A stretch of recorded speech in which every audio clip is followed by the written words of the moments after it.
Cerita diawali di sebuah medan pertempuran. Berdiri seorang wanita dengan membawa sebuah pedang panjang yang berlumuran cairan merah. Dia hanya diam saja dan menatap ke atas. Karena hanya diam saja, seseorang di belakangnya menanyakan apakah dia baik-baik saja. Wanita itu mengatakan jika dia baik-baik saja dan menyuruh orang-orang itu untuk membersihkan tempat itu. Dia juga berpesan jika lain kali ada seseorang yang membicarakan tentang dia dan murid sekte, wanita itu memerintahkan untuk langsung eksekusi di tempat. Mereka pun mengerti dan akan melakukannya. Dalam hati pria itu, jika kau berani bicara dengan wanita itu, bukankah itu sama saja cari mati? Dia tidak suka jika orang berspekulasi tentang dirinya. Kemudian pria itu meminta Chu Tiange untuk membantunya. Setelah itu, wanita itu menatap ke arah Chu Tiange. Dia mengingat sebuah puisi dan di dalam puisi itu selalu ada nama Chu Tiange yang menggema. Seolah-olah itu dibuat khusus untuk mereka berdua. Saat dalam lamunannya, tiba-tiba ada sesuatu yang aneh terjadi pada wanita itu. Wanita itu yang bernama Qiu Wuji, dia melihat namanya ada dalam setiap kalimat pada layar mengambang yang ada di hadapannya. Dia sangat penasaran apa yang sebenarnya terjadi. Bahkan dia dapat melihat seorang pria yang sedang menulis sesuatu. Qiu Wuji berpikir apakah yang dia katakan dan dia pikirkan adalah sebuah plot yang ditulis oleh seseorang. Bahkan mungkin setiap bunga dan pohon di dunia ini adalah sebuah novel yang ditulis oleh seseorang. Namun karena orang itu ingin menulis kalau Qiu Wuji menyukai murid itu, apalagi hal itu menjadi pikiran terdalamnya. Hal itu tidak akan dia biarkan begitu saja untuk memanipulasi dirinya sesuka hati. Maka tidak peduli siapa dia, Qiu Wuji akan menghabisinya. Panel berpindah di sebuah rumah makan. Terlihat seorang pemuda dan seorang gadis sedang duduk berdua. Gadis itu bernama Guru Yan. Guru Yan mengatakan bahwa dia diberitahukan oleh Bibi Wu jika pemuda itu adalah seorang penulis. Jika benar dia ingin membaca satu atau dua karyanya. Namun Guru Yan terkejut karena pemuda itu hanya diam saja. Pemuda ini bernama Juge. Dalam hati Juge, kencan buta yang diatur oleh ibuku sudah berkali-kali. Dan setiap kali aku melewati cutscene paling banyak, aku tidak menyangka kencan buta kali ini terlihat bagus. Aku tahu aku harus bersiap-siap sebelum keluar. Tapi sekarang aku sama sekali tidak siap. Melihat kalau Juge hanya diam saja, Guru Yan bertanya-tanya apakah seperti ini yang biasa dilakukan oleh seorang penulis. Guru Yan menegaskan kalau dia tadi bertanya kepada Juge. Dan Juge terkejut mendengarnya. Tak lama kemudian, Juge mulai berubah dari pendiam menjadi seorang yang banyak bicara. Dia berdiri dan menceritakan kisah hidupnya yang menjadi seorang penulis novel. Kali ini, Guru Yan tambah bingung. Dia menanyakan apakah Juge bisa mengatakan dengan kata-kata yang lebih mudah dimengerti. Dan akhirnya, Juge masuk ke intinya. Dia mengatakan jika dia saat ini sedang menulis novel tentang keabadian, protagonis tipe pecundang. Guru Yan mulai bosan. Dalam hatinya, dia adalah seorang penulis internet. Apa penulis internet bisa dianggap sebagai penulis? Setelahnya, Guru Yan menanyakan berapa gaji bulanan Juge dan apakah itu stabil. Juga tentang asuransi sosial dan perumahan. Lagi-lagi Juge berkata dengan kata-kata yang sulit dimengerti dan Guru Yan pun langsung menghentikannya. Dan akhirnya Juge mulai serius. Dia tertunduk lesu dan mengatakan bahwa itu tidak terlalu stabil. terkadang kurang, dan bulan ini hanya 10.000. Guru Yan pun merendahkan Cuge dengan mengatakan jika dengan uang segitu per bulan, sama saja seperti pengangguran. Dalam hati Guru Yan, itu sedikit menyakitkan, tapi dia sudah berusia akhir 20-an dan masih menganggur. Jadi, dia membuang-buang waktu untuk menulis autobiografi. Karena merasa kurang cocok, akhirnya Guru Yan pun berpamitan pergi dengan alasan ada yang harus dia lakukan. Cuge pun diam dan menatap kepergiannya. Dalam hati Cuge, apa yang lebih menyenangkan bagi wanita selain permainan? Jika bukan karena dorongan ibuku, kencan buta tidak akan pernah ada. Sayang sekali, kali ini sangat cantik. Tiba-tiba, handphone Cuge pun berbunyi. Ada pesan masuk dari penggemar komiknya. Namun Cuge tak mau memberitahukan kepada mereka. Mereka sama sekali tidak peduli dengan perasaan Cuge. Dan yang mereka pedulikan hanyalah kapan Cuge mengupdate novelnya.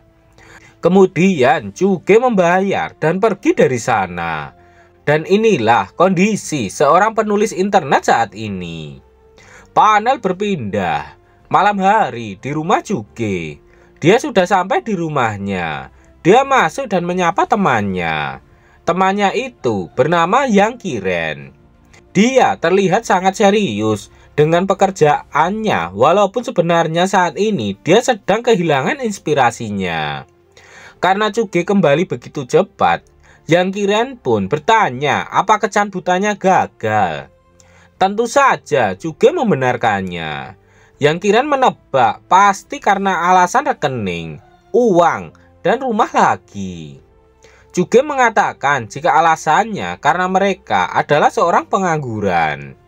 Yang Kiren meminta bantuan kepada Cuge karena besok novelnya akan rilis dan meminta untuk dipromosikan. Cuge menenangkannya, dia saat ini masih mengingatnya. Yang Kiren pun akhirnya semangat lagi. Berhasil atau gagal itu tidak jadi masalah baginya. Jika gagal, dia hanya harus menjadi model. Setelah itu, Cuge berpamitan untuk pergi ke kamarnya.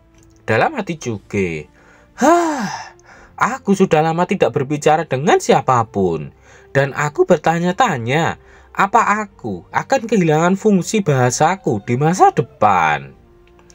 Cuge juga mengingat bahwa dia tadi juga berbicara dengan tidak jelas di depan Guru Yan. Cuge khawatir bahwa dia memang tidak terbiasa dengan komunikasi normal. Cuge penasaran apakah dia bisa menambahkan karakter seperti Guru Yan yang seorang pekerja kerah putih wanita intelektual. Namun dia saat ini sedang menulis novel fantasi. Jadi karakter seperti ini kemungkinan akan berhubungan dengan anggota tingkat tinggi dari beberapa sekte dan kemudian ditaklukkan oleh protagonis. Namun itu sangat merepotkan. Lagi pula, Cuge saat ini sudah memiliki karakter yang sempurna, yaitu Kyuuchi. Dia adalah pemimpin sekte dari sekte protagonis, salah satu kultivator terkuat di dunia. Dia telah mencapai ambang penerobosan, dan dia juga wanita tercantik di dunia. Menurut Cuge, yang sebagai penulis, jika dia menambahkan karakter yang mirip, maka akan sulit untuk membedakan karakteristiknya. Dan akhirnya, Cuge memutuskan untuk menulis tentang Kyuuchi dengan baik, yang merupakan karakter utama wanita pertama. Dan strategi utama protagonis di tahap selanjutnya adalah dia. Chu Tiange masih merupakan karakter minor. Dia telah dipromosikan menjadi pelayan tingkat rendah karena kecelakaan, dan Kyuuchi menghargainya, memberinya bimbingan pribadi dari waktu ke waktu. Dan inilah awal dari kebangkitan protagonis. Chu Tiange pada tahap ini masih menganggap Kyuuchi sebagai seorang guru dan sangat menghormatinya. Sedangkan Kiwuji hanya melihat Chu Tiange sebagai individu yang berbakat dan memberikannya bimbingan. Selanjutnya, rasa hormat Chu Tiange akan berubah dan Kiwuji yang cantik akan memiliki ide untuk mengejar pria yang lebih muda dari dirinya. Dan sekarang adalah saatnya untuk meletakkan dasarnya. Kemudian, untuk beberapa alasan, wajah tersenyum Chu Tiange tiba-tiba terlihat di benak Kiwuji. Namun Chuge tiba-tiba merasakan sesuatu. Tiba-tiba suhu udara di kamarnya menjadi lebih dingin. Yang anehnya adalah jendelanya saat ini ada di hadapannya. Namun kenapa dinginnya berasal dari belakang? Tak lama kemudian sebuah pedang panjang muncul di dekat leher Chuge. Chuge terkejut dan langsung melihat ke belakang. Dan di belakangnya ada seorang wanita. Wanita itu adalah Kiwuji. Dia muncul dari novel ke dunia nyata. Dia mengancam Chuge yang telah berani menulis kalau dia menyukai muridnya. Oleh karena itu, Kiwuji akan menghabisi Chuge saat ini juga. Chuge sangat terkejut. Dia tak percaya bahwa wanita yang di hadapannya saat ini adalah Kiwuji, tokoh utama dalam novelnya. Bahkan Chuge mengira bahwa dirinya saat ini sedang berhalusinasi hanya karena dia ingin menulis tentang protagonis pria dan dia langsung keluar. Namun Chuge masih berusaha berpikir rasional. Dia menganggap bahwa dia saat ini sedang mengalami delusi karena begadang semalaman untuk menulis novel. Namun yang membuat Chuge ragu adalah saat ini pintu kamarnya tertutup rapat dan tidak ada suara membuka pintu dan menutupnya. Jadi bagaimana dia bisa masuk? Itulah yang masih dipikirkan oleh Chuge saat ini. Bahkan Chuge mengira kalau wanita itu adalah seorang pencuri. Namun itu juga tidak mungkin. Tidak ada pencuri yang datang hanya untuk memintanya mengubah cerita pada novelnya. Jika seperti itu, dia lebih pantas disebut sebagai hacker. Chuge tahu kalau dia hanya menulis banyak sampah. Jadi wanita itu meretas laptopnya dan datang ke kamarnya untuk membantu menulis novel yang lebih baik. Namun Chuge melihat kalau wanita ini sangatlah cantik. Bahkan dia lebih cantik dari wanita manapun yang pernah dia lihat di dalam hidupnya. Terlepas dari penampilan, temperamen, dan pakaiannya, semuanya sesuai dengan deskripsi dalam novelnya. Kali ini Chuge mulai sedikit ragu. Dia mulai bertanya-tanya apakah benar wanita itu keluar dari novelnya. Tapi dia bukanlah seorang immortal. Jadi bagaimana dia bisa mengubah sebuah dunia dalam novel menjadi kenyataan? Namun tak mungkin juga seorang melakukan cosplay hanya untuk dirinya. Kemudian Chuge meminta Kiwuji untuk menyingkirkan pedangnya dari hadapannya jika ingin bicara dengan dirinya.